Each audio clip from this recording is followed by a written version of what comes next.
first now? Yeah, sure. Okay. So, so your new album, Maximum Overload, is coming out this summer. What does it sound like? Any difference from the previous album? It's yeah, it sounds it's got everything that the other ones had and some new stuff too. So it's like, I think we don't want people to be worried that it's changed too much. You know, it's like for me, when I'm a fan of a band and they change too much, I'm like, oh, I don't like it. You know, I think, you know, that's why I think Slayer is great because it stays the same, you know. But no, well, well, it's still not as good as the old album, but at least it's like, I prefer that than like. So I think a correct way to say is, we haven't changed our style, we just added more things into our style. Yeah, okay, without insulting too many people. Yeah. Okay, great. Yeah, I've heard the new song Defenders on the internet. Yeah. And I felt that it sounded a little bit more thrashier than before. Yeah. What would you say? No, that's true, but at the same, that one was especially, we said, let's try and write a quite obvious thrashy song. You know, we've always had like a lot of thrash riffs in our music, but it's kind of maybe not so obvious because it's like got lead guitars on top, or a lot of vocals on top, and so this is like the first time the thrash riffs have been kind of the main focus, I guess. But that song especially, I mean, there's the songs are all quite varied, I think, on the album, but that one especially, I agree that we did say, let's write a kind of thrashy song, but still keeping the big kind of typical chorus that we're known for. Yeah, but it's not the whole theme of the album. No. There's definitely it's part of the variety that is being thrown into the new album. Yeah. And you and Fred are the main composers for the new album. So is there any difference between the song written by you and the one by Fred? Is it obvious? Well, most of them were actually really done together, because like in the past I would write most of them on my own. The other guys would maybe do one or two songs, but I was like kind of always, right, I'm going to write them and they're going to stay like this. And I was just kind of, this time, instead of writing them on my own, I met up with Fred and we both had some ideas. So the songs were kind of like together from the start. So that meant that I wasn't like, you're not changing my song, and he wasn't like, you're not changing my song. It was, we kind of worked on them together. And I think that's definitely what brought a new aspect to the album. You know, like a lot of this kind of thrashy riffs and stuff, like Defenders, for example. That's something I might not have come up with on my own, but we were like sitting together and say, you know what, let's make a thrash song. So I was like programming drums, and then he was like writing some of those riffs, and then so we were kind of working on it together, and that's definitely brought a bit of a new angle to it, I guess. So the main riffs of Defenders was written by Fred? Yeah, that's right. Yeah. That's why it's something exactly, because that's not something I would write myself. So like, we haven't really been riffing for 15 years. Think about it. So well, it's much. I mean, you know. Yeah, not in those kind of obvious riffs. You know, people would always say to me, if I'm at my friend's house or something, they say, "Oh, play one of your songs," and I'm like, "Well, you can't really, because it's just all that." Or you know, I mean, you need everything to make it sound how it does. You know, you're not. You know. Okay. And according to Fred, the song called "Symphony of the Night" was pretty much inspired by Japanese heavy metal bands. Is it true? Yeah, it's true. Yeah. What bands were you? Well, I mean, I'm not so familiar with a lot. Of course, I know ex-Japan, which is, I think that was one of the ones he was thinking. I'm not sure what other bands he was really referring to, because he's more into those kind of Japanese music and stuff and culture. So, but I know, but I think from what I do know, it does. I think it's true. It's got some of the chord progressions and changes. Kind of, to me, sounds slightly Japanese. And inspired by the game Castlevania. Oh yeah, that's why it's called Symphony. Yeah. That's where the title comes from. Okay, so this time you have the producer, the Jens Wahlgren. So I think he's famous for having worked with the bands from Scandinavia, like Ishan and Opeth. So what was the reason that you chose him as a producer this time? Well, the reason is he wasn't a producer that makes power metal albums. Because we didn't want to get into a situation where the producer tells us, well, I've done these power metal bands, that's how it should be done. Because we don't follow that rule of the oldest classic style. We listen to it, but we don't want to play that way. So, you know, it's good to have a fresh approach, and he did, you know, the other bands, like you said, Opeth, and he also done some other mixes, like Devin Townsend, he did like the Symphony X mix, Antonia, you know, a bunch of different stuff. Yeah. So, so he has a good sound, and we thought it would be more, we're always trying to make it something modern. You know, we never want to kind of copy something that's been done before. You don't want to follow suit. Exactly, yeah. Just to make it. I mean, even in the beginning, we was like we always tried to do. We heard some other power metal stuff like Halloween, Stratovarius, which we love all those bands. But we said, let's try and make something new and faster, and that's what just. I mean, you basically just play what you want to play. You enjoy what you like, I guess. So it's a bit of everything, but yeah, same thing with the producer. Where it's like let's try and make something that's new, I guess. So in the past you mix and produce the album too. So this time you prefer to have the producer. Yeah. So to make something new. To make a change actually, because if you do the same thing all the time, you get stuck in a certain way again. So you kind of start saying, well, we did it that way that last time. It worked. Let's do it this way again. You don't really kind of get any better if you just challenge yourself. Yeah, no challenges, and you just don't evolve. You don't want to repeat yourself. Just not too much. Yeah, I mean, we always kind of. I think all the albums we did, I still really like them, and I think that I wouldn't change a thing. But yeah, sometimes you need someone else on the outside to sort of challenge. I think the danger is you might. I don't think we did, but a lot. Of course, we started off. We think we're very modern, but if we're not careful, maybe you will become old. If you're not careful. And we only make one album or cut every 2 years. So you got some guy who's producer professionally. He's going to bring a different game to the table. At least that's what we did on this album. We don't know what we're going to do in the future, but that's that. And this time Fred also played some rhythm guitars. It's like having 3 guitars. You already have 2 great guitarists and you still have the 3rd guitarist. What is it like? It was about using, how to say, DragonForce is about using all the skills that everybody has. It's not going to say, well, nah, you can't do that. If you got another guitar player, well, let's see what he's going to think. Because we're going to play the guitar our way. Let's see, well, what do you think, Fred? Do you think we should play this way? I mean, I asked Fred when I could do guitar solo.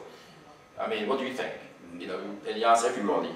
So we're just getting everybody. Yeah, I mean, there's some of the riffs, like the Defenders one, he'd write that riff.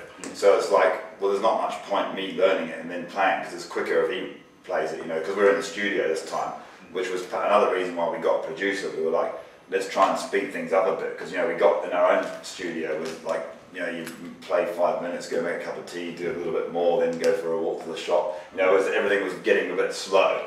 So like a lot of the stuff the riffs that he wrote, I was like, well, you might as well play it. No, and that kind of just made it faster. Obviously you still learn them anyway to play them live, but yeah.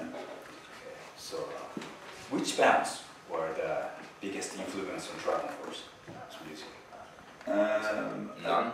I guess I think for me it's like just everything I ever listened to, really, to be honest. I mean, it's like, I guess the speed kind of came from more from like some thrash, like Slayer, Creator, we're just thrash band, because that's, we're, compared to like other melodic kind of power metal bands, we're a bit faster, and I think that speed factor came from me listening to thrash for sure, and punk music. Like NoFX was one of my favourite bands, and they always got that same kind of around 200 BPM speed, and then I guess like the other than that, I mean the melodies, I mean this melodic kind of music is all around you, from like hard rock to pop music to power metal bands to even country music. There's a lot of that same melodies and chords is everywhere, And an approach of guitar, I try to not insult anybody.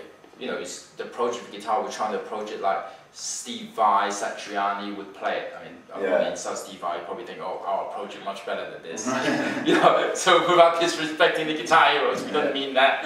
But we're trying to think, no, let's do guitar this way, because I like bands like, I don't know, the like Halloween and stuff, but they don't play like Satriani and Vai and Marty Friedman and that kind of way, The raw, weird noises, guitar. So that's what we're trying to put that kind of, because we think that's the best when you come to the guitar.